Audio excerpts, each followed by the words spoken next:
Bueno, muy buenos días. El día de hoy vamos a continuar con nuestro tema de transporte celular.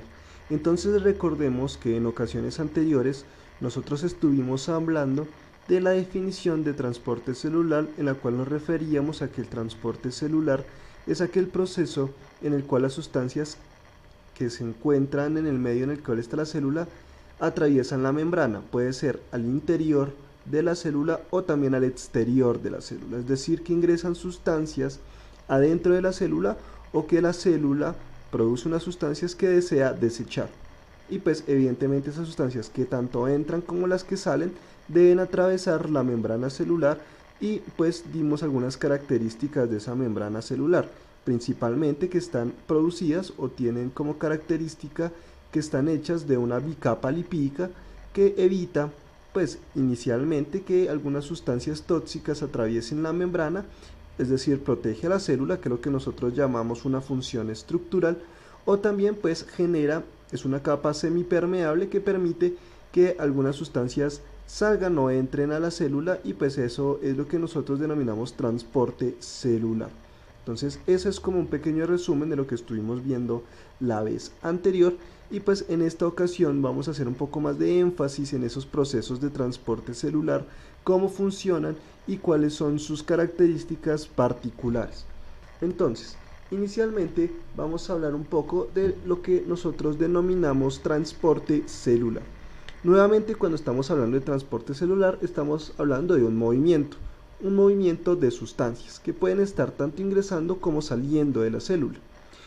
Es decir, las sustancias se mueven hacia el interior de la célula si la célula quiere tomarlos o hacia el exterior si la célula quiere desecharlos. Evidentemente, como ya dijimos, atravesando la membrana celular. Ahora, existen dos tipos de transporte celular en pues el proceso de ingresar o sacar sustancias, dependiendo de varios factores. Uno de los principales factores es la concentración. Recordemos que cuando estamos hablando de concentración es la cantidad de una sustancia disuelta en un solvente. Normalmente el solvente pues es agua, es decir, la cantidad de una sustancia que hay en el agua, que puede ser tanto el agua que está adentro de la célula como la agua que está en el exterior de la célula. Entonces, dependiendo de esa concentración, pues la célula va a decidir si desea ingresar más sustancia o no. Entonces, pues existen, a partir de esa definición que vimos de concentración, dos tipos de transporte celular: un transporte pasivo y un transporte activo. El transporte pasivo es aquel en el cual pues la célula permite que ingresen las sustancias a pues el interior solamente si por ejemplo en la parte externa hay una mayor concentración de esa sustancia que en la parte interna. Si en la parte externa hay por ejemplo mayor concentración de carbohidratos y en la parte interna hay una menor concentración, entonces la célula ingresará esos carbohidratos o una parte de esos carbohidratos a su interior buscando equilibrar esa concentración. Eso es lo que se denomina pues a favor o una difusión a favor del gradiente de concentración. Es decir, permite que ingrese a la célula solamente si en la célula hay menor concentración que afuera. También en ese transporte pasivo sucede que si hay menor concentración en la parte externa que en la parte interna, la célula va a permitir que la sustancia salga para buscar equilibrar, como dijimos, la concentración externa e interna. Siempre, normalmente, la naturaleza busca el equilibrio. Entonces, si ve que hay un lugar en el cual hay menor concentración que en el otro, siempre va a buscar enviar mayor sustancia o mayor cantidad, concentración de sustancia al lugar donde hay menor concentración, buscando equilibrar esas concentraciones. Como dijimos, eso se llama a favor del gradiente de concentración. Entonces, cuando es a favor del gradiente de concentración, y como es lo que la naturaleza hace regularmente, entonces nosotros podemos decir que eso es un transporte pasivo y como lo hace directamente la naturaleza, entonces no consume energía de la célula. La célula no tiene que hacer un esfuerzo extra para que ese fenómeno suceda, simplemente permite que suceda. y esto se da a través de los poros de la bicapa lipídica. Es decir, depende del tamaño, del diámetro del poro que exista pues en las células, ¿no? Y pues no consume energía. Por otro lado, el transporte activo es un transporte en el cual normalmente se da en contra del gradiente de concentración. Es decir, por ejemplo, una célula tiene una cantidad de carbohidratos interna mayor que la que hay en el medio en el cual se encuentra. Pero como nosotros sabemos, los carbohidratos son importantes para la generación de energía. Ella necesita tomar la mayor cantidad de carbohidratos del exterior, así hayan menos que los que tiene internamente. Así que lo que hace es esforzarse un poco más, se obliga a sí misma a ir en contra del gradiente de concentración y va a tomar esos nutrientes o esas sustancias que desea.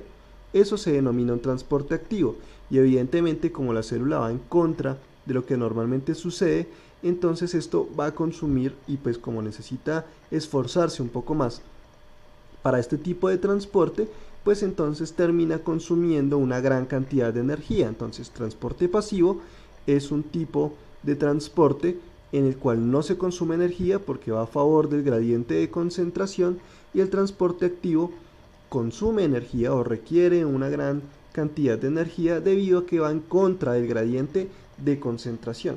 Ahora, este transporte activo y transporte pasivo no solamente tienen, o tienen ciertas características específicas para su funcionamiento. Es decir, la difusión o el transporte pasivo no es simplemente que pues, se dé a favor del gradiente de concentración, sino que depende también del tipo de soluto que se esté trabajando, depende de muchos otros factores. Entonces, por ejemplo, nos damos cuenta que el transporte pasivo normalmente es denominado como difusión. Es decir, la sustancia se difunde en el lugar que tenga menor concentración. Recordemos, de mayor concentración a menor concentración, y es a favor, y eso lo denominamos a favor de un gradiente de concentración, ¿no? Pero la difusión se puede dividir en otros tres procesos, que de todas maneras cumplen, como dijimos, con ese pues característica de que no consume energía y está a favor de un gradiente de concentración, ¿sí? Entonces, hay tres. Difusión simple, que es simplemente que los sustratos, que el sustrato o la sustancia, como dijimos, atraviesa la bicapa lipídica y pues llega al lugar de menor concentración. Por otro lado está la difusión facilitada, en la cual pues también ingresan, pero pues requieren ciertos lugares específicos de la célula para ingresar. No atraviesan la bicapa lipídica, sino que necesitan que ciertas proteínas intermembranales, es decir, que atraviesan la membrana, pues permitan el ingreso o la salida de esa sustancia. De todas maneras, es como si fuera una puerta. Es decir, lo que hacen estas proteínas es obligar a que la bicapa lipídica genere un poro de cierto tamaño para que una sustancia específica ingrese o salga. Pero de todas maneras no gasta energía porque va de todas formas a favor de un gradiente de concentración. Como por ejemplo el caso que vimos de la glucosa. La glucosa no va a atravesar todas las partes, o sea, no puede atravesar todas las regiones de la célula, todas las regiones de la membrana de la célula, sino que va a pasar por unos lugares muy específicos de esa célula, en donde está, digamos, la puerta en la cual ella puede pasar, es decir, por las proteínas intermembranales específicas para glucosa. Y finalmente, pues está la ósmosis, que en la ósmosis es igualmente buscando equilibrar las concentraciones de ciertos solutos, pero no lo hace moviendo los solutos o las sustancias de un lugar a otro, sino moviendo el agua. Recordemos que en un lugar, por ejemplo, si nosotros queremos diluir o bajar la concentración de un soluto, supongamos azúcar en el agua, si tenemos una agua que está demasiado azucarada, para evitar que sea tan azucarada, pues lo que hacemos es agregar más agua. Entonces, en este caso lo que se hace es movilizar el agua al interior o al exterior de la célula en busca de que ambas concentraciones sean similares. Por otro lado, cuando estamos hablando de un transporte celular activo, dijimos que es un proceso que requiere energía porque va normalmente en contra del gradiente de concentración. Es decir, se obliga a sí misma a o sacar la sustancia a un lugar que estaba más concentrada o ingresar la sustancia al interior a pesar de que afuera no hubiera suficiente. Entonces, hay dos tipos de transporte activo a partir de lo que acabamos de decir: exocitosis y endocitosis. Donde exo, normalmente el prefijo exo hace referencia a la parte externa y endo hace referencia a la parte interna. ¿Eso qué quiere decir? Que exocitosis es el proceso en el cual la célula se obliga a expulsar la sustancia, y endocitosis es cuando la célula se obliga a ingresar la sustancia. Esto se hace a partir de un invaginamiento, que quiere decir que la célula se rodea a través de la sustancia y la obliga a ingresar hasta cierto punto, transformando su propia membrana celular. Es decir, la membrana celular rodea la sustancia y la ingresa, o rodea la sustancia que quiere extraer, genera como una cierta capa ya aparte de la célula y la expulsa.